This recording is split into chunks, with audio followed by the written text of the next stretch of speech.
Saya jamaah dari Jababeka Cikarang. Saya mau tanya, alhamdulillah Ustaz, saya sudah mendapat hidayah untuk berhijrah. Alhamdulillah, mudah-mudahan yang belum hijrah, hijrah insyaAllah.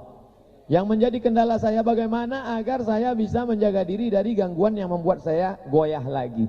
Atau yang saya maksud agar tetap istiqomah. Supaya kau istiqomah saudaraku, maka dimanapun pengajian datang.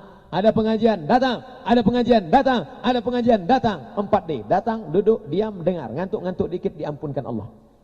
Dari ujung ke ujung gak ada yang ngantuk. Masya Allah, luar biasa. Nampaknya belum makan siang. Oleh sebab itu maka datang. Yang kedua, buat komunitas. Ustaz Somad bisa datang ke komunitas kami. Komunitas apa namanya? Komunitas hijrah. Oke, saya datang. Ustaz Somad bisa datang ke komunitas kami. Apa nama komunitasnya? Geng Motor Syariah. Oke, saya datang. Ustaz bisa datang ke komunitas kami. Apa nama komunitasnya? Jombloan Sejati. Saya datang. Jadi ternyata ada komunitas-komunitas. Maka kalian buat komunitas, hadir, datang pengajian. Nanti saya pertemuan terakhir Ahad malam Senin, pengajian komunitas artis-artis tobat. Masya Allah, Allahu Akbar.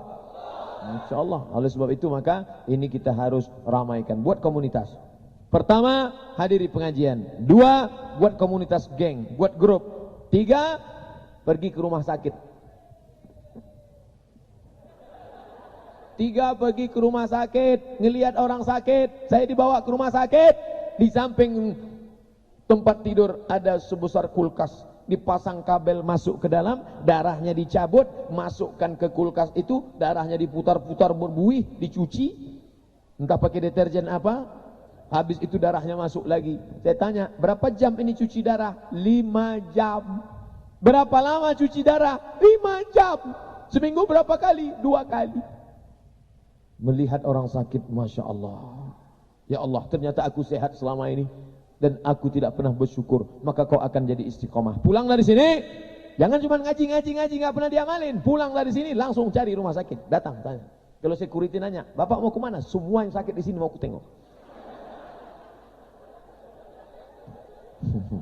Nah, pertama, ikuti pengajian. Kedua, buat komunitas. Yang ketiga, lihat orang sakit. Yang keempat, lihat orang mati. Kalau ada orang mati, datang. Saya ketemu dengan orang pakai anting, pakai tato, preman, tapi ikut pengajian. Saya tanya, kamu tobatnya gimana? Kebetulan waktu itu ada orang meninggal, Pak Ustaz. Terus saya tegak di tepi kubur. Terus ada yang nolak dari belakang, saya jatuh ke dalam. Terasa sejuk mengalir dari bawah Pak Ustaz ke atas. Akhirnya saya gemetar, sejak itu saya tobat. Makanya kalau ada kawan-kawan yang belum hijrah, ajak dia pas pemakaman. Dorong. Lakukan sedikit. Masuk dia. Masuk dia ke dalam. Apabila kita pergi ke masjid membawa anak, terus anak kita bercanda di masjid, membuat kegaduhan, apakah orang tuanya berdosa dan bersalah? Bagaimana solusinya? Anak terbagi 2. Yang pertama sobi, yang kedua mumayyiz. Sobi 5 tahun ke bawah. 1, 2, 3, 4, 5. Ini nggak bisa dibawa ke masjid karena anak yang belum mumayyiz, sobi nggak bisa diajar. Kalau kita gini kan dia malah balas. Nah itu ciri sobi. 1, 2, 3, 4, 5. Tapi yang sudah 5, 6, 7 itu bisa kita bawa. Karena kita gini kan, nah nanti di belakang aja ya, diam ya. Kalau yang 1 sampai 5 kita bawa, gitu kita takbiratul ihram, dia lari. Kebetulan di situ ada orang tua yang sholat kacamata diletak di bawah. Lihat anak lari, gitu deh. Gitu deh.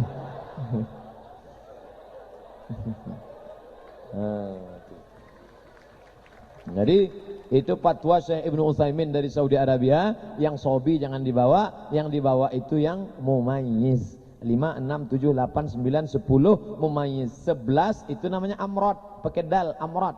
Amrod artinya baru tumbuh jenggot. Nah, ini amrod nih, belum tumbuh.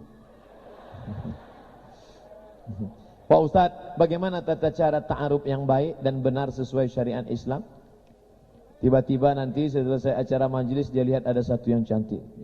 Tapi tengoknya jangan lama-lama, sebentar deh. Nah, habis itu carilah bapak-bapak yang kira-kira daerah lingkungan sini, tanya, Pak, ya, itu yang jilbab warna itu siapa? Anakku itu, kata dia.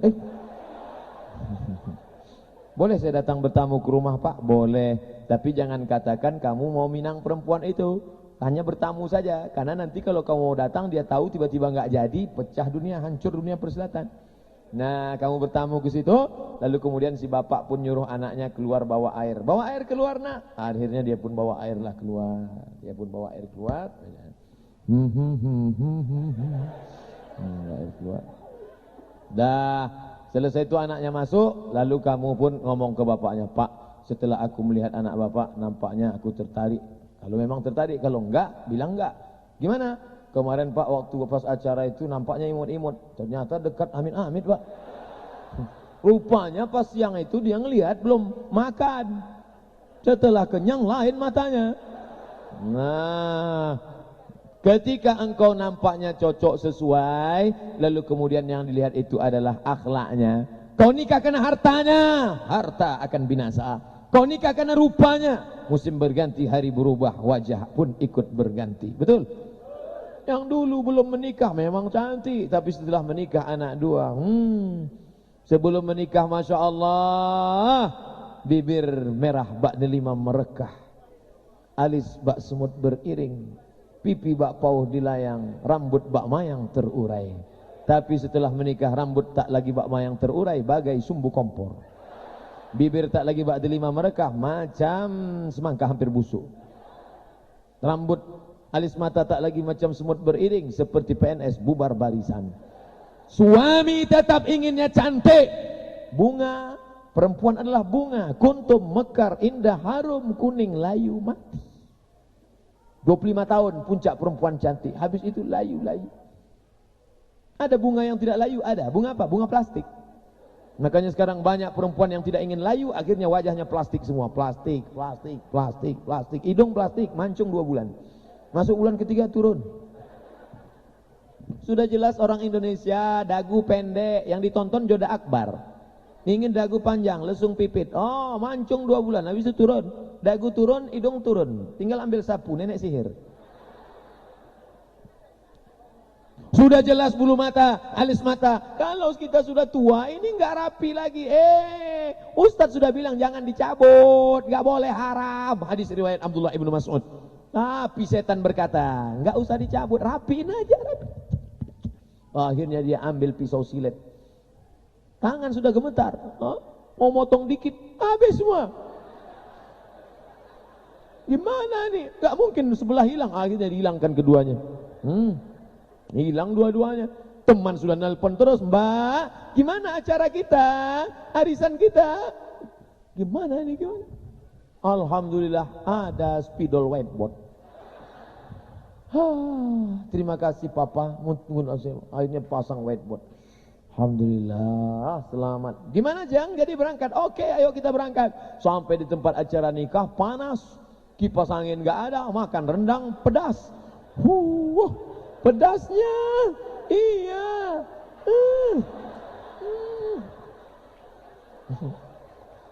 Hilang. Orang senyum, kita senyum. Yang disenyumkan orang kita.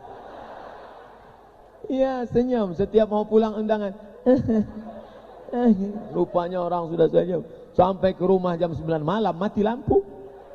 Assalamualaikum. Assalamualaikum Mas, buka pintu. Mas pun buka pintu. Allahu la ilaha illa huwal hayyul qayyum, la ta'khudhuhu sinatun wa la naum, lahu ma fis samawati wa ma fil ardh, man dzal ladzi yashfa'u. Mas, aku iki bojomu, Mas. I'm your wife, my husband. Aku istrimu, Mas. Aku sangka kau hantu kan.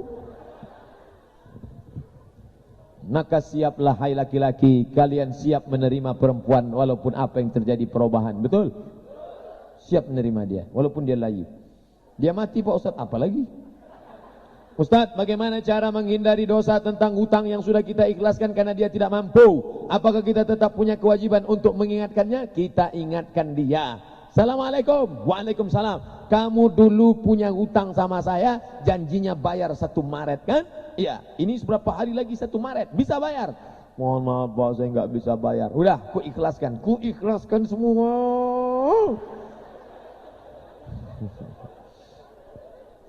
Ada anak tangganya. Yang pertama tagih, bayar. Kalau dia nggak bisa bayar, naik ke anak tangga yang kedua. Apa dia? Fa in kana dzu usratin fanaziratun ila maisarah. Beri dia kelapangan. Kapan bayar? Saya nggak bisa Pak, Maret. Jadi kapan bayar? Mei Pak. Mei kapan? Maybe yes, maybe no. Harus jelas tanggalnya. 1 Mei Pak. 1 Mei tahun berapa? Tahun 2018. Oke. Tanggal 2018 1 Mei kita datang. Kapan bayar? Saya belum susah Pak, suami saya sedang ini saya. Stop, jangan cerita, aku tak tahan mendengar penderitaan. Stop. Jadi gimana? Wa anta saddaqu khairul lakum. Kalau kau sedekahkan lebih baik. Ayat itu dihafal oleh yang beri pinjaman. Aku sedekahkan lillahi ta'ala. Dah cukup. Sekarang banyak yang ngapal ayat itu yang minjam. Ketika kita tagih, kapan bayar? Wa anta saddaqu khairul lakum. Jadi banyak salah kaprah sekarang. Ustadz guru, saya mau bertanya mengenai puasa sunat. Misalkan saya sedang menjalankan puasa sunat, terus berkunjung ke rumah kerabat atau saudara, dia tidak tahu lagi dia punya rumah tersebut, tuan rumahnya mengharapkan saya untuk makan bersama. Kalau dalam kondisi seperti ini lebih baik melanjutkan puasa atau batalkan puasa? Saya punya rumah, saya beri makanan minuman, datang kawan saya ramai, saya silakan minum. Apa kata dia? Ana soim. Saya nggak sakit hati, saya nggak tersinggung, saya tidak tersinggung tamu nggak makan, malah alhamdulillah gula saya nggak habis. Jadi makanya paling enak kalau ngaji. Tuan rumahnya ngaji, tamunya ngaji, nggak tersinggung. Tapi kalau nggak ngaji, silakan minum. Saya puasa, nggak masuk surga nanti gara-gara itu. Maka silakan kamu lanjutkan puasamu. Andai kamu makan, ya nggak apa-apa. Ustaz Somad, ayo silakan makan. Saya puasa. Enak nih Pak Ustaz, nggak saya puasa. Nasi kotak, nggak puasa. Saya lihat lauknya dulu. Pas dibuka ikan asin, lanjutkanlah. Siapa yang mau lanjutkan puasa silakan lanjutkan. Siapa yang mau batalkan puasa, kalau puasanya sunat boleh, silakan. Kalau misalkan saya lanjutkan puasa, tapi tuan rumah kecewa karena menolak ajakannya makan, terus puasa saya masih afdol kah? Kecewa nggak kecewa itu jangan diikut like and dislike. Agama ini bukan enak enggak enak, agama ini bukan rosok-rosok, agama ini bukan perasaan. Yang diikut itu adalah dalilnya. Maka kalau dia mau lanjutkan puasa, silakan. Kamu jangan tersinggung karena masih dibenarkan syariat Islam. Fa in tanaza'tum fi syai'in, kalau kamu bersilang pendapat tentang satu masalah, jangan balikkan ke akal, jangan balikkan ke perasaan, tapi kembalikan ke Quran dan hadis Nabi Muhammad sallallahu alaihi wasallam. La la la la la la la.